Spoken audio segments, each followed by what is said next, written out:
Love Serye TV. Magandang araw. Ngayon ay panibagong kwento ang aming hatid na tiyak gigising sa ating mga damdamin. Narito ang kwentong pinamagatang Deceitful Love with a Playboy. Paghihiganti ang nais, ngunit mabilis na nahulog sa bitag ng isang mapaglinlang na binata. Saan aabot ang laban na paghihiganti at pag-ibig? Tunghayan natin ang unang bahagi. Nabawasan ang nararamdamang puot ni Reyna habang tinitingnan niya ang nasusunog na poster. Medyo gumaan ang kanyang pakiramdam habang pinagmamasdan na tinutupok ng apoy ang malaanghel ng ngiti ng lalaking may hawak na toothpaste. Pakiramdam niya ay nakaganti na siya. Para na niyang nasunog ang kaluluwa nito. Ano na naman ang ginagawa mo? Tanong ng kanyang ina na si Aling Gina. Ano namang kasalanan ng poster na yan at sinusunog mo, ha, Reyna? Alam ninyong namumuhi ako sa lalaking nasa poster, ma. Kalmanteng tugon niya. Ipinangako ko sa inyo, oras na mag-cruise ang aming mga landas, ipaparanas ko sa kanya ang paghihirap ng damdaming ipinaranas niya kay Ate Divina. Hanggang ngayon ay kumukulo pa rin ang kanyang dugo sa lalaking naging dahilan ng maagang kamatayan ng kanyang kapatid. Umiiling-iling ang kanyang ina. Anak, pwede bang kalimutan mo na ang lahat? Mag-iisang taon na nang patay yung kapatid mo. Patahimikin na natin siya. Iyon na nga, ma. Ipaghihiganti ko ang sinapit niya para tuluyang manahimik ang kanyang kaluluwa. Matatahimik lang siya oras na maipaghiganti ko siya. Hindi naman niya ginusto mangyari yun sa kapatid mo eh. Impulsive si Divina. Kilala natin siya. Higit sa lahat, kilala niya ang taong nakarelasyon niya. Hindi tayo nagkulang sa pagpapaalala sa kanya. Kinakampihan ninyo ang taong yun, ma? Palagi na lamang sila nagtatalong mag-ina. Siya ang nagiging dahilan kung bakit mas minabuti pang mamatay na lamang ni Divina. Hindi ko nakakalimutan yan, iha.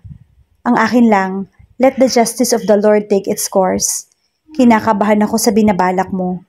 Nag-iisa ka na lang sa buhay namin ng papa mo. Paano kung may mangyari sa'yo? Sa tingin mo ba'y matutuwa kami? Nagkulang kami sa iyong kapatid. Kaya nga, pinagsasabihan ka namin ngayon. Naiiritang nagpakawala siya ng hininga. Huwag na nating pagtalunan ng bagay na to. Ang ikinaiinis ko lang, bakit mayroon pa kayong mga poster ng taong yon? San ba yun ang galing? Bigay iyon ng ahente nung isang araw. Si Jane, ang nakatanggap niyon, ipinatong niya sa ibabaw ng fridge. Hindi ko naman pinansin dahil sabi niya may pagbibigyan daw siyang kaibigan. Nasaan na ba ang Jane na yon? Pati ba naman siya ipag-iinitan mo? May pagsukong sabi nito. Reyna naman, masisisi mo ba yung tao kung humanga sa modelong yon? Pagsabihan mo yung babaeng yun, ma. Napipikong tugon niya. Sanabi man naman ang pwede niyang hangaan ang taong yun pa. Nananadya ba siya? Bakit? Alam ba ni Jane ang taong yun na naging nobyo ng kapatid mo? Tinalikuran niya ito. Tinungo niya ang small grocery store nila. Doon niya natagpuan si Jane. Isa ito sa mga tumatao sa negosyo ng kanyang ina. Hinila niya sa isang tabi ang dalagita at sinita tungkol sa poster. Nagtataka naman ito.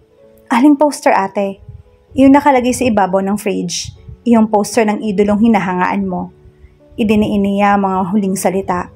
Ano bang nakita mo sa taong yon at ganun na lamang ang paghanga mo sa kanya? Parang sili sa anghang ang tono ng kanyang pagtatanong sa kaharap na natiling nakakunot noo. Iyong poster ho ba ni Dale Andre? Nagugulumihanan pa rin ang dalagita sa panunumbat niya. Mismo, halos pabulyaw na tugon niya. Gwapo ho kasi siya, ate. Kinikilig pang paliwanag nito. Pinakagwapo sa mga modelo nakikita ko sa TV at ang sarap niyang ngumiti. Gusto niya sabunutan ito. Ayoko nang makakakita ng poster niya dito sa tindahan, ha. Malilintikan ka sa akin, Jane. Hindi ako nagbibiro. Oo po, nasaan po yung poster? Para po kasi yun sa pinsan ko eh. Nakalimutan ko lang dalhin kagabi. Wala na. Nabubwisit na tinalikuran niya si Jane. Sa baybayin siya dumiretso. Doon ay kinalma niya ang sarili. Hindi talaga siya matahimik hanggat hindi niya pinagpahihiganti si Divina. Siniswerteng naging modelo ang kapatid ni Reyna. Naging boyfriend nito si Dale Andre. Lahat sila ay tutol sa naging relasyon ng mga ito. Kilala kasing sikat ang binata. Laruan lamang nito ang mga babae. Isang araw, umuwi roon sa bataan si Divina. Nag-iiyak ito. Nalaman nilang nakipag-break na si Dale dito. Kinaumagahan na pasukan nilang wala ng buhay ang kapatid niya. Naglaslas ito ng pulso. Hindi nila inaakalang hahantong ang lahat sa ganoon. Ang pagkamatay ni Divina ay nag-iwan ng matinding kalungkutan sa kanilang pamilya. Paano naman katatapos lang nito sa kolehiyo? Pagkatapos ay naging modelo ito. Idagdag pang mahal ang lahat ng partido nila si Divina. Malambing at mabait ito. Masisisi ba siya ng mga magulang at nino man kung hindi matindi ang kanyang galit kay Dale? Mahal na mahal siya ng kapatid. Malapit sila sa isa't isa. Pero sa 2 buwang relasyon ni Dale at Divina, ni minsan ay hindi pa niya nakita ng personal ang lalaki. Ni hindi nga nito nakilala ang kanyang mga magulang. Hanggang Maynila lang kasi ang relasyon ng dalawa. Sa paglalakad niya, nakarating siya sa lugar na kinaroroonan ng mga commercial resort na kung tutuusin ay malapit lamang sa kanila. At minsan pa sa tapat ng kanilang bahay naliligo ang ibang turista at doon na rin bumibili sa kanila ng mga pagkaing finger food. Napailing siya. Mabilis ang pag-unlad na resort business sa kanilang lugar. Minsan nga ay natutukso na rin ang kanyang mga magulang na pasukin ang nasabing negosyo. Pero mapipilitan silang gawing hotel ang lugar na kinatitirikan ng kanilang bahay. Iyon ang ayaw niyang mangyari. Hindi niya pinansin ang turistang naliligo. Nagpatuloy siya sa paglalakad. Nang mapagod, bumalik na siya sa kanila. Pero naroon pa rin ang puot sa kanyang dibdib. Malapit nang magtagpo ang mga landas nila ni Dale. Alam na niya kung saan ito pinupuntahan. Nagbunga ang kanyang tiyaga. Noong isang araw lang niya nalaman ang address na minamanage ng lalaki. Sa pagbabalik niya sa Maynila, handa na siya para makipagtuos kay Dale. Malapit na niyang maisakatuparan ang paghihiganti, pero wala siyang planong mantsahan ng dugo ang kanyang mga kamay. Ipapadama niya sa lalaki ang naranasang kabiguan ni Divina sa mga kamay nito. Kung sa ganda lang, mas maganda siya kaysa sa kanyang kapatid. Mas mapapansin siya. Katunayan nga, nung nabubuhay pa si Divina, ayaw nitong lumabas o dumalo sila sa isang function na kasama siya. Mas nakakaagaw siya ng pansin kumpara sa kapatid. Pero walang rivalry sa pagitan nila. Sa naisip na plano, sisiguruhin niyang mapapaikot niya si Dale sa kanyang mga palad.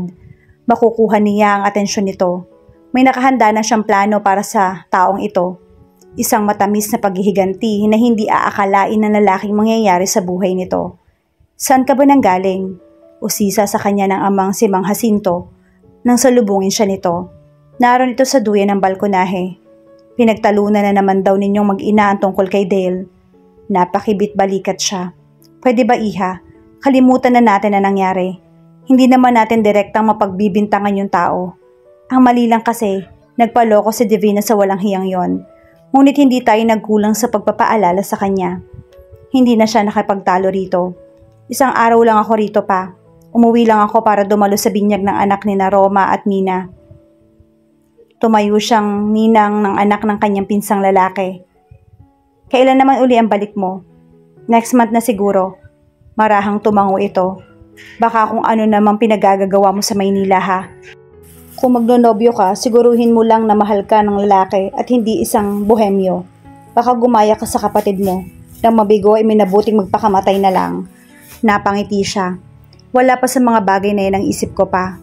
Ang pakikipagrelasyon ay nakakasagabal sa kanyang matagal ng pinaplano. Maybe next year, but not sooner. Madilim nang minabuti nilang mag-amang pumasok sa loob ng bahay.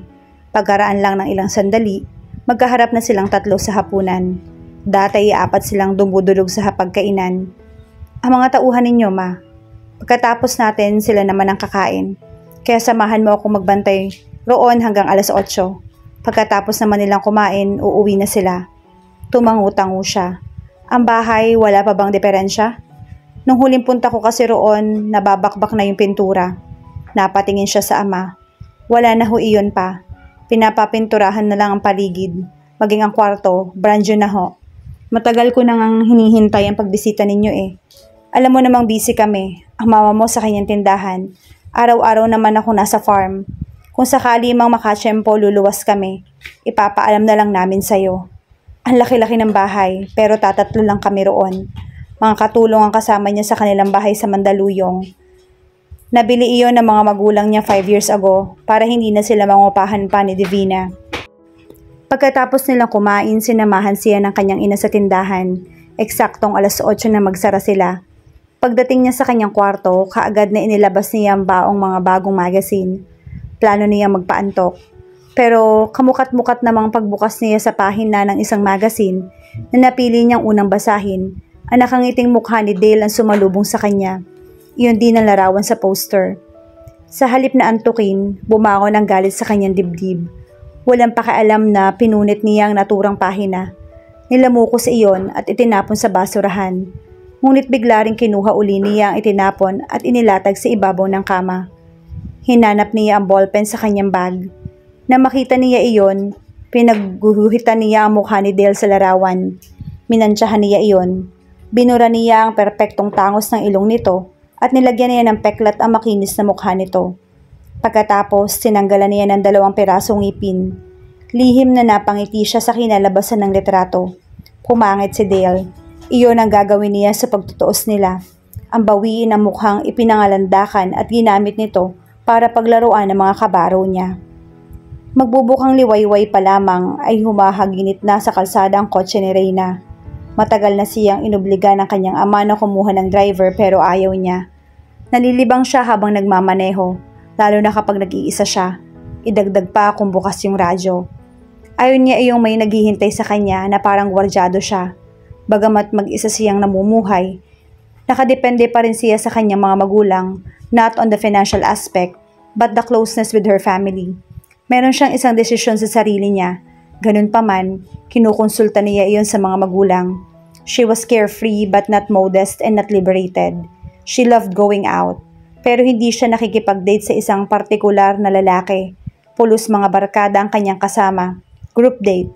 Satisfied na siya sa lakad nilang magbabarkada.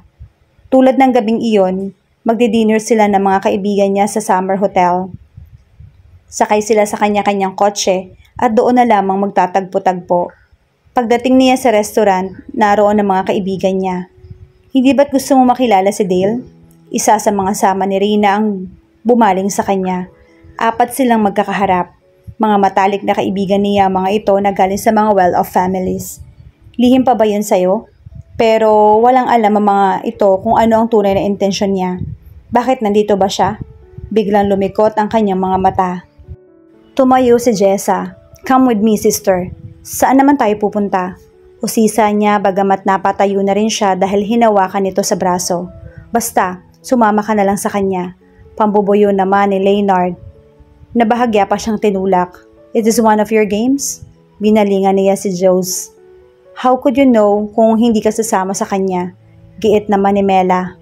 Lakad na. Sigurado this will be the greatest night of your life. Halatang kinilig pa ito. Kumunot naman ang kanyang noo pero diskumpiyado pa rin siya. May dapat pa ba siyang ikagalit sa takbo ng isipan ng mga kaibigan? Sumunod siya kay Joy patungo sa di kalayo ang mesa mula sa kanilang pinanggalingan. 4 na lalaki ang naroon at halatang naghihintay ng pagdating ng order. Walang pakundangan tinapik ni Joy ang balikat ng isang lalaki. Tumayo ang nasabing lalaki. Nanatili naman sa pag-uusap ang 3 kasama nito na parang hindi sila nakita. Pamilyar kay Reyna ang kakilala ni Joy. Hey, it's nice to see you again. Hinalikan nito sa pisngi ang dalaga. Still beautiful than ever. Malapad ang pagkakangiting dagdag nito. Well, thank you. Ang tamis ng pagkakangiti ni Joy. You look good too. Ang dami mo na sigurong nabolang babae, ano? Mabuti na lang at hindi ako napabilang sa listahan mo. Nagkibit balikat naman ang lalaki. Hi! Bati nito nang balingan siya, as if trying to get her attention. I'm Bri. Bigla siyang umiti. Ngayon ay natatandaan niyang isang ramp model ito. Reyna. Nice meeting you, Bri. Nagkamay sila. Pinisil nito ng mariin ang palad niya. Ipakilala mo naman kami sa mga kaibigan mo, Bri. Sambit niya. Binalingan nito ang mga kasama at isa-isang ipinakilala sa kanilang dalawa ni Joy. Pigil niya ang hininga. Kung suswertehin nga naman, sa tagal ng paghunting niya kay Dale, hindi niya inaasahang ngayon magtatapat ang mga landas nila. And of course, sino ba naman ang hindi nakakakilala kay Dale? Tinapik ni Bryce sa balikat ang kaibigan. Kaklase ko nung high school, si Joy, at ang magandang kaibigan niya, si Reyna. Nagkamay sina Joy at Dale. Pagkatapos ay sa kanya naman bumaling ang lalaki. Naging dahilan ng pagkamatay ng kanyang kapatid. Ngumiti ito at inilahad ang kamay. Matagal na minasta niya ang nakalahad na palad ng lalaki. Sa tiningin niya ay marumi iyon. Dapat siyang makipagkamay sa laban na katulad nito. Bago pa siya nakapagdesisyon, binawi ni Dale ang palad nito. Pero hindi ito nagpakita ng pagkainsulto. Sa katunayan ay ngumiti pa ito na parang na-amuse. Sa tanang buhay ko, ngayon ko lang naranasan ang sinasabing dejection. Anitong parang ipinagmamalaki pa yon. Nice meeting you anyway. Ngumiti naman siya. Sorry about that. Nagkibit-balikat siya. Well, hindi ko lang siguro inaasahang makikilala ang kagaya mo. Nasurpresa talaga ako. No harm, Dan. Nagkibit-balikat si Dale. Kayong dalawa lang ba? You two can join us. Yaya nito. May mga kasama kami. Tugon ni Joy. Well, nice meeting you guys. May inabot iyong tarheta kay Dale. Just be in touch. At hinila na siya nito. Bakit binigyan mo ng calling card yung tao? Usisa niya rito nang pabalik na sila sa kanilang mesa. Hindi mo naman dapat gawin yun eh. Kung tatawag siya, fine. Kung ayaw niya, wala namang pumipilit sa kanya eh. Oh, nakilala mo ba si Dale mo? Salubong ni Lena. Partikular na nakatingin ito sa kanya. Satisfied ka na't nagkaroon ka ng kulay sa iyong labi. Pangungulay naman ni Mela. Ano bang masasabi mo't sa wakas ay nakilala na rin ang lalaking yon? Ginulat ninyo ako. Set up ba yon o coincidence lang? Paano naman magiging set up yon? Kararating lang namin kanina nang dumating yung grupo nila. Nagkataong nakilala ko si Bri. Magkaklase kami noon sa high school. Sambit ni Joy. Buti nga't pabor sa iyong lahat eh. Oo nga naman, luck was on her side tonight. Sa wakas, nagkaharap na rin sila ni Dale. Pero nahiling niyang sana ay tarheta niya na lang yung binigay ni Joy sa lalaki o sana naman ay binigyan sila nito ng calling card. Hindi bale, hindi pa naman masisira yung sequences ng mga plano niya. Muli pa namang magtatapat ang mga landas nila ni Dale. Hindi siya dapat manghinayang. Ano naman ang masasabi mo at nakilala mo na ang iyong dream man? Masusing usisa uli ni Mela. You had been dragging yourself about him. So niyaya ka ba niyang lumabas? Or something related to that? Pahabol naman ni Lay. I could tell he did, right? Hindi. Pagbabalita ni Joy, but something unexpected happened. Like what? Hindi niya tinanggap yung pakikipagkamay ni Dale. Excited na pagbabalita ni Joy. Pagkagulat ang rumihistro sa mga mukha ni Mela at Lay. Halatang hindi makapaniwala ang mga ito sa naging aktwasyon niya at pagtangging makipagkamay kay Dale. Dear, iniinsulto mo yung tao. Biglang tumawa si Lay. Tila hindi alintanang naroon sila sa restaurant. Ano naman ang naging reaksyon ni Dale? Sinulya pa nito ang mesa ng mga lalaki. Siyempre, napahiya yung tao, tugon ni Joy, pero hindi pinahalata. Si Reyna ang unang babaeng tumangging makipagkamay kay Dale. What a waste and a total shame. Bakit naman, Reyna? Nagtatakang tanong ni Mela sa kanya. Chance mo na makapada upang palad ang ultimate bachelor. Don't tell us, you're not thrilled. Parang gano'n na nga. Kibit-balikat na tugon niya. Malabo na ang chance ang muli kayo magkita ni Dale. That's depressing, sambit ni Mela. I have this feeling na muli pa sila magkikita. Wika naman ni Joy na kinindatan ng dalawang kasama nila. Siguro naman ay hindi mo ililihim sa amin yon. Kung magkikita pa kami, sagot niya. Sa tingin niya marami pa siyang maikukwento sa mga kaibigan kapag nasa plano na ang lahat.